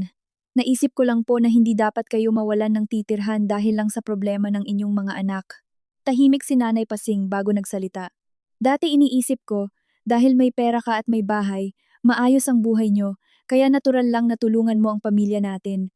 Pero nitong mga nakaraang araw, doon ko lang naintindihan na lahat ng meron ka, pinaghirapan mo. Hindi ko alam ang isasagot ko, kaya sinabi ko lang. Mabuti naman po at naiintindihan nyo na. Basag ang boses ni Nanay Pasing. Nena, pasensya na. Tiningnan ko ang labas, kung saan nagche-check ng mga kahon sina Kiko at Berto. Tinatanggap ko po ang paghingi nyo ng tawad, Nanay. Galit ka pa ba sa akin? Nag-isip ako ng ilang segundo bago sumagot. Hindi na po, pero kailangan ko pa rin ng panahon. Sabi niya. Oo, naiintindihan ko. Natapos ang tawag. Ibinaba ko ang telepono. Hindi na kasing bigat ng dati ang nararamdaman ko. Dahil may mga paghingi ng tawad na kahit huli na, karapat-dapat pa ring pahalagahan. Basta't gusto talaga ng tao na magbago. Kinahapunan, inilabas ako ni Kiko para magkape. Wala kaming pinag-usapang pera o tungkol sa mga magulang niya. Nagtanong lang siya. Nena, sa tingin mo, tama ba yung ginawa ko? Tiningnan ko siya. Nagtatanong ka ba bilang asawa o bilang anak? Ngumiti siya. Dalawa. Sinabi kong, kung bilang anak, dapat intindihin mo ang mga magulang mo. Kung bilang asawa, kailangan mo ring protektahan ang sarili mong pamilya. Hindi magkasalungat iyon. Tumango siya. Dati, iniisip ko na kapag hindi ko sinunod ang gusto ng mga magulang ko, masama akong anak. Pero ngayon, naiintindihan ko na ang pagiging mabuting anak ay hindi nangangahulugang ibibigay mo lahat ng hilingin ng pamilya. At hindi rin ibig sabihin na kapag asawa ka na, kailangan mong pasakripisyuhin ang asawa mo sa lahat ng bagay. Hindi ko na siya sinagot, pero gumaang ang loob ko. Pauwi kami nang biglang nagsalita si Kiko. Gusto ko palang ipaayos ang opisina sa ikalawang palapag. Para saan? Para may sarili kang espasyo. Ngumiti ako. Dati pa namang akin ang opisina na iyon Pero dati, kahit sino nakakapasok. Kung ganoon, kumatok bago pumasok. Tumango siya. Ako ang unang makakaalala niyan. Natawa ako. At sa unang pagkakataon, wala nang halong pait ang tawa ko. Nang gabing iyon, kumain kami ng isang simpleng hapunan. Walang nagbanggit ng 500 piso, walang nagsalita tungkol sa bahay. Kusang nilagyan ni Kiko ng pagkain ng plato ko at sinabing, kumain ka pa. Tiningnan ko siya. Anong ginagawa mo? Inaalagaan ng asawa ko. Natawa ako, hindi mo kailangang sobrahan. Ngumiti siya. Pinag-aaralan ko lang ulit. Hindi ko alam kung ano ang mangyayari sa hinaharap, pero naiintindihan ko na. Ang kasal ay hindi isang taong nagbibigay at isang tumatanggap. Ito ay 2 taong natututong magkampihan nang hindi kinakalimutan ang utang na loob sa kani-kanilang magulang. Pagsapit ng gabi, nang tulog na ang lahat, naupo ako mag-isa sa tabi ng bintana. Nilabas ko ang 500 piso sa pitaka ko. Lukot-lukot na ito matapos ang ilang araw. Tinitigan ko ito ng matagal, bago ko tinago ulit. Hindi ko na ito itinuturing bilang perang nakasakit sa akin, kundi isang paalala na may mga panahong kailangan mong protektahan ang sarili mo para ipaglaban ang tahanan, bago mo matutunang magpatawad. Papatayin ko na sana ang ilaw nang tumayo si Kiko sa may pinto. Nena, ano yon? Iuuwi kita bukas para bisitahin ang mga magulang mo. Tiningnan ko siya. Sige. Nakatayo siya doon ng ilang segundo. Gusto kong ako mismo ang magpasalamat kina tatay at nanay dahil sa pag-uwi mo noon. Hindi ako kumibo, pero tumango ako. Nakakaramdam ako ng init sa puso ko. Sa paglipas ng maraming taon, naisip din ni Kiko na ang pamilya ng asawa niya ay hindi lang basta lugar na uuwian kapag kailangan magpaliwanag, kundi ang mismong mga taong palihim na nagprotekta sa akin ng mga panahong mahina ako.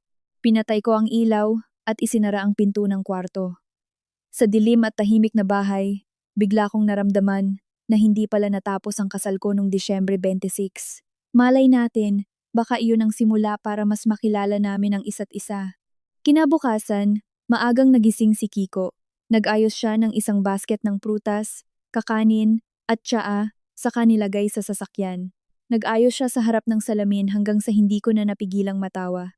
Bibisitahin lang natin ang mga magulang ko. Bakit parang kinakabahan ka?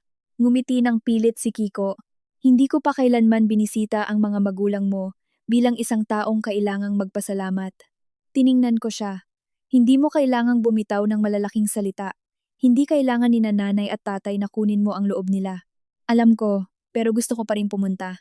Hindi na ako umangal, kinuha ko ang bag ko at sumakay na. Mula Antipolo hanggang Lukban, mas mabagal ang pagpapatakbo ni Kiko.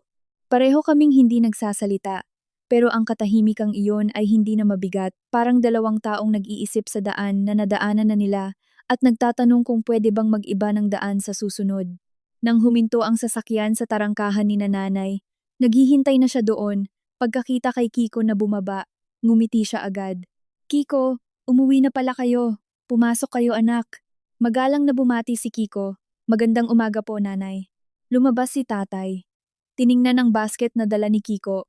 Dito lang naman kayo kakain. Bakit nag-abala pa kayo? Sabi ni Kiko. Gusto ko lang po kayong bigyan ng konting pasalubong. Tumango si tatay. Tanghalian iyon at nagluto ng maraming pagkain si nanay. Komportable ang usapan, walang nagbanggit ng nangyari noong nakaraan. Tinanong lang ni tatay ang trabaho ni Kiko.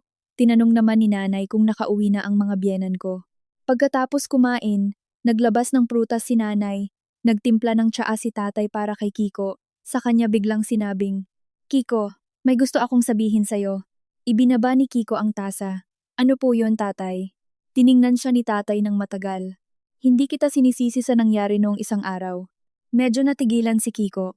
Opo, gusto ko lang natandaan mo. Kapag nag-asawa ka, hindi lang asawa ang nadagdag sa iyo, kundi pati responsibilidad na ikaw mismo ang pumili. Yumuko si Kiko. Hindi ko hinihinging kampihan mo ang anak ko sa lahat ng pagkakataon. Hindi ko rin sinasabing kalimutan mo ang mga magulang mo dahil lang sa kanya. Pero kapag nag-aaway ang dalawang panig, dapat ikaw ang tulay para hindi tuluyang masira ang relasyon ng pamilya. Hindi yung dahil sa takot mo na sumama ang loob ng mga magulang mo, ay hinahayaan mo na lang na harapin iyon ng mag-isa ng asawa mo. Tiningnan ko si tatay. Nanikip ang lalamunan ko. Tahimik na tahimik si Kiko bago sumagot. Naiintindihan ko po. Tiningnan siya ni tatay. Hindi, sa tingin ko, noong una ay hindi mo naiintindihan. Nag-angat ng tingin si Kiko. Katahimikan ang bumalot sa buong kwarto. Hindi galit ang boses ni tatay, pero ang bawat salita ay napakalinaw. Lagi mong naiisip na matapang si Nena. May bahay, may trabaho, kayang-kayang asikasuhin ang lahat, kaya inisip mong hindi na niya kailangang ipagtanggol. Pero alam mo ba, ang taong matapang ay nakakaramdam din ng pagod. Naghahanap din ng asawang pwedeng makasama at masasandalan, hindi yung sarili na lang niya lagi ang umaayos sa lahat. Yumuko si Kiko. Pinagsalikop ang dalawang kamay. Opo, alam ko na po. Tinitigan siya ni tatay. Kung ganun, tatanungin kita. Kung noong araw na iyon ay walang magulang na uwian si Nena, saan mo tingin siya pupunta? Natigilan si Kiko. Walang kumibo. Yumuko ako. Naawa ako kay tatay, naawa din ako kay Kiko. Kasi alam ko na hindi nanggagaling sa panunumbat ang tanong na iyon. Sumagot ng mahina si Kiko. Hindi ko po naisip iyon kailanman. Tumango si tatay. Iyon ang gusto kong pag-isipan mo. Sumingit na si nanay. Kiko, ayaw kong isipin mo na tinuturuan ka namin kung paano maging asawa. Pero gusto kong kapag may nagawang mali si Nena, diretsuhin mo siya. Kung nagkamali ang mga magulang mo, sabihin mo rin sa kanila. Huwag mong ipasa kay Nena lahat. Tiningnan ni Kiko si nanay. Naiintindihan ko po, sabi ni nanay. Sanay si Nena na ginagawa ang lahat mag-isa kaya minsan hindi siya marunong humingi ng tulong. Pero ikaw ang asawa niya. Kailangan alam mo kung kailan niya kailangang damayan. Pagkarinig ko noon, tumingin ako sa labas na kunwari walang naririnig. Pero umiiyak na ang mga mata ko. Biglang tumayo si Kiko at yumuko sa mga magulang ko. Nay, tay, pasensya na po. Pinaupo agad siya ni tatay. Upo ka, hindi mo kailangang yumuko. Sabi ni Kiko. Pero gusto ko pong sabihin to kasi dati, ang buong akala ko basta't naghahanap buhay ako, si Nena na ang bahala sa bahay. Hindi ko po inisip na ang ibig sabihin nun, iniiwan ko siya mag-isa sa sarili naming kasal. Tiningnan ko siya. Ito ang unang beses na sinabi ni Kiko iyon sa harap ni nanay at tatay. Hindi nagtago, hindi nanisi, at hindi idinahilan ang trabaho niya. Tumango si tatay pagkatapos ng ilang sandali. Ang mahalaga, alam mo kung kailan aayusin ang mali. Kinahapunan, habang nag-aayos kami pauwi, hinatak ako ni nanay sa kusina. Mahal mo pa ba si Kiko? Tahimik ako sandali. Opo, nanay. Kung talagang nagbago na siya, bigyan mo siya ng panahon. Tumango ako. Opo. Hinawakan ni nanay ang kamay ko. Pero tandaan mo, ang pagpapatawad ay hindi ibig sabihin, babalik ka sa pagiging sunod-sunuran. Ngumiti ako. Alam ko po. Sa labas, naghihintay na si Kiko, pero bago pa ako makapasok ng sasakyan, tinawag niya ako. Nena, ano yon? Gusto kong magpasalamat ulit kina nanay at tatay. Kakausap lang nila sa iyo. Alam ko, pero gusto ko pa ring magpasalamat kasi noong araw na yon, hindi na nila tinanong kung sino ang tama o mali, basta tinanggap ka lang nila. Tiningnan ko siya, dahil mahal ako ng mga magulang ko. Tumango si Kiko. Alam ko, sa biyahe hindi siya nagpatugtog ng kanta gaya ng nakasanayan niya. Nakatahimik lang siyang nagmamaneho. Pag malapit na kami sa Antipolo, saka lang siya nagsalita. Nena, marami akong naisip. Tungkol saan? Sa tinanong ng tatay mo. Kung wala kang uuwian, saan ka pupunta? Tiningnan ko siya at sinabi niya, ayaw ko nang maulit pa yon. Hindi ako kumibo. Nang makarating kami sa bahay, tumunog ang telepono ni Kiko, si Nanay Pasing mula sa Batangas. Makalipas ang ilang minutong usapan, nag-iba ang mukha niya at binigay ang telepono sa akin. Gusto kang makausap ni Nanay. Kinuha ko. Hello po, Nanay. Ang boses ni Nanay Pasing ay iba sa karaniwan. Hindi nag-aalangan pero may bahid ng pag-aalala. Nena, narinig kong naayos na raw ni Berto ang problema niya. Opo, mabuti nga po iyon. Pero alam mo ba, ayaw na raw ni Berto na tanggapin ang pera mo. Sabi niya, gusto niya raw tumayo sa sarili niyang paa. Ngumiti ako. Mabuti po at naiisip niya yon. Tahimik si Nanay Pasing. Nena, may gusto rin sana akong sabihin. Opo, pagkatapos nitong bagong taon, dito muna kami ng tatay mo sa probinsya. Tingin ko, kailangan niyo ng espasyo. Medyo nagulat ako. Hindi niyo po kailangang gawin yan. Hindi ito para sa inyo. Para ito sa akin para makita ko ang sarili ko. Tahimik ako. Nagpatuloy si Nanay Pasing. Isa pa, may ibibigay sana ako sa iyo. Matagal ko na tong itinatago simula pa nung kasal nyo. Dapat matagal ko na tong binigay. Tinanong ko. Ano po yun? Hindi niya agad sinabi. Pag uwi ko, ibibigay ko. Natapos ang tawag. Tiningnan ko si Kiko. Gulat din siya. Tinanong ko. Ano yung itinatago ng nanay mo para sa akin? Umiling si Kiko. Hindi ko alam. Ngumiti ako. Hihintayin ko na lang si nanay. Hindi ko akalaing ang bagay na iyon ay magiging rason para balikan ko ang 7 taong karanasan ko sa ibang pananaw. Minsan, ang mga bagay na inaakalang tinabunan na ng panahon, kapag inilabas, hindi pala para buksan ang sugat, kundi para ipaunawa na kung marunong lang magsalita ng totoo ang mga tao, maaayos ang anumang nasirang tulay. Kinaumagahan, pagkagising ko, umiikot pa rin sa isip ko yung sinabi ni Nanay Pasing, pero hindi na ako nagtanong pa kay Kiko dahil gusto kong hayaan silang mismong magsabi niyon. Tanghali nang tumawag si Nanay Pasing at sinabing dadating sila sa hapon, hindi para matulog, kundi idadaan lang ang gamit. Bandang 3:00, huminto ang sasakyan ni Tatay Tasyo sa labas ng tarangkahan. Hindi siya pumasok agad, hinintay niya munang pagbuksan siya ni Kiko. Samantalang yakap-yakap ni Nanay Pasing ang isang maliit na kahoy na kahon na nakabalot sa telang panyo. Sinalubong ko sila. Nanay, tatay, pasok po kayo. Tumango si Tatay Tasyo. Saglit lang kami. Nakaupo ang 4 na tao sa sala. Tahimik ang lahat pero walang kaba. Inilapag ni Nanay Pasing ang kahon sa lamesa at tiningnan ako ng matagal. Nena, gusto kong ibigay ito sa'yo. Ano po ito? Binuksan ni Nanay Pasing ang kahon. Sa loob, may lumang kuwaderno at isang napaglumaang pilak na pulseras. Hindi mahal ang alahas pero halatang inalagaan ng husto. Nagulat ako. Ito po. Kinuha ni Nanay Pasing ang pulseras at inilagay sa palad ko. Pulseras yan ng lola ni Kiko bago siya mamatay. Nang ikasal kayo, ibibigay ko sana to sa iyo pero ang daming nangyari nun kaya baka mas gusto ng mga bata ngayon ng bagong alahas kaysa sa luma. Tinitigan ko ang pilak na pulseras. Naramdaman kong nangilid ang luha ko. Bakit ngayon niyo po ibibigay?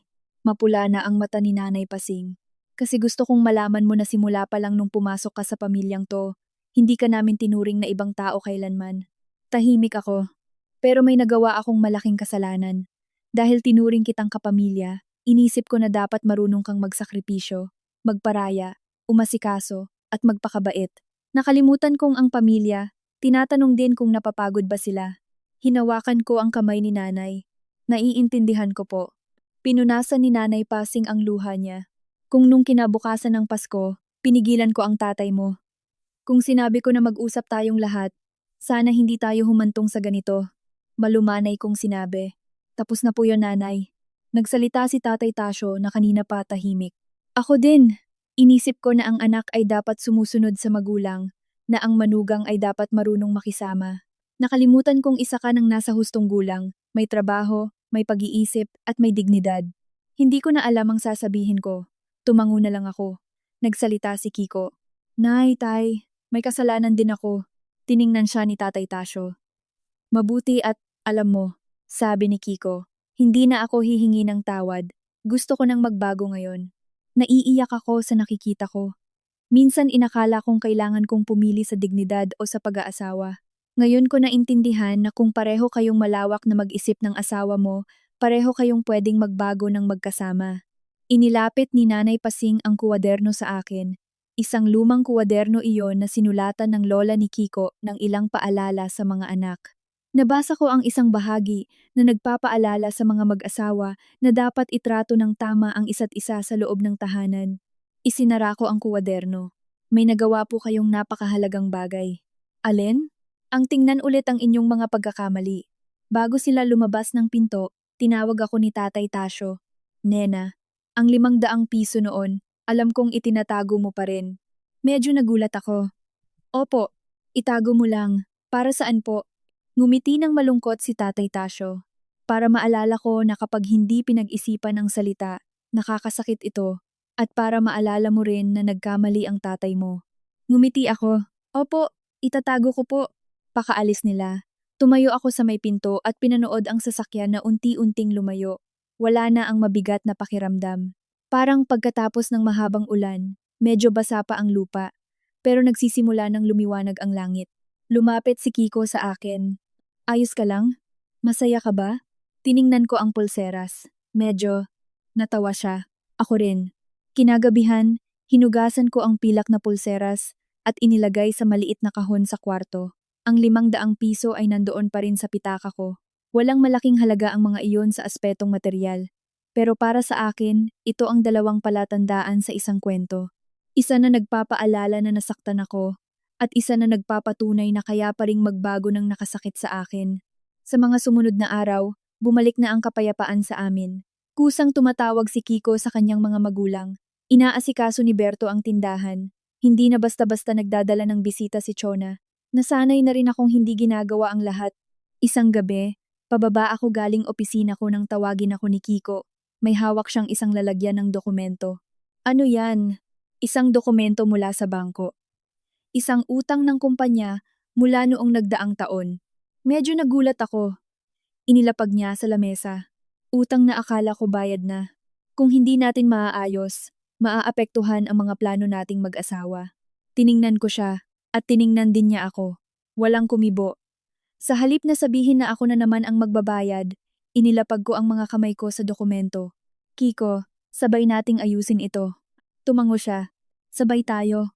At ginawa niya ang kailangan. Nagbenta siya ng lumang sasakyan, binawasan ang di kinakailangang gastos, at nakipag-usap sa mga taga-tustos. Gumawa rin siya ng paraan na hindi kunin ang lahat mula sa naipon namin bilang mag-asawa. Nalaman kong nagbago na talaga si Kiko. Pagkalipas ng ilang linggo, magkasama kami sa labas at kinwento niya na ayos na ang lahat. Kinaumagahan nang umalis na kami para bisitahin ulit sina Tatay Tasyo. Inalok kami ng perang ipon nila na sana'y gagamitin para sa negosyo ni Berto. Pero nalaman kong binawi ni Berto ang hinihinging pabor. Ibinibigay ng mga biyenan ko ang pera bilang tulong sa bahay. Tumanggi kami ni Kiko at sa halip ay ginawa naming pondong pang-emerhensya ng pamilya ang pera, kung saan bawat isa ay mag-aambag kapag nakaluwag-luwag, hindi para sa pang-araw-araw. Nagulat ang mga biyenan ko, pero tuwang-tuwa rin sila sa ideya. 1 taon ang nakalipas. Disyembre 26 ulit. Puno na naman ng tawanan ang malaking bahay. Pero sa pagkakataong ito, lahat tumutulong. Bago pa pumasok ng pinto, sumigaw na si Berto. Ate Nena, nandito na ba kami? Natawa ako. Oo, pumasok na kayo. May dalang pagkain si Chona, may dalang sabaw si Nanay Pasing, may dalang prutas si Tatay Tasyo, at naglalaro ang mga bata sa labas habang natatawa na lang si Kiko. Lumapit si Tatay Tasyo at may inilabas na pera sa bulsa. Umatras agad ako. Tatay, ano pong gagawin niyo? Natawa ang buong pamilya. Natawa rin si Tatay Tasyo. Bibigyan lang kita ng aginaldo. Inabot ko ang pera at sinabing, sige po, tatanggapin ko na. Tinanong niya, hindi ka na ba natatakot? Umiling ako. Hindi po, kasi ngayon, nagpaalam po kayo. Tumawa ng malakas ang lahat. Pinagmasdan ko ang paligid. Nakita ang mga taong minsan ay nakasakit sa akin, pero ngayon ay sabay-sabay kaming naghahanda ng pagkain. Naintindihan ko na ang kaligayahan sa pamilya ay hindi isang sitwasyon na walang nag-aaway, kundi pagkatapos mag-away, lahat ay marunong humingi ng tawad, magbago, at pahalagahan ang bawat isa. Inisip ko dati na dapat akong pumili sa dignidad at pamilya. Ngayon, nalaman ko na hindi ko kailangang pumili. Dahil ang tunay na pagmamahal sa pamilya ay hindi ka pipiliting ibaba ang dignidad mo para lang magkasama-sama kayo. Itinago ko ang 500 piso sa maliit na kahon, kasama ang pilak na pulseras at litrato namin. Hindi para ibaon ang nakaraan, kundi para maalala na minsan, kailangan mong maglakas loob na lumabas ng pinto para kapag bumalik ka, alam na ng lahat kung paano buksan iyon ng may paggalang. Iyan ang tunay na kahulugan ng isang tahanan.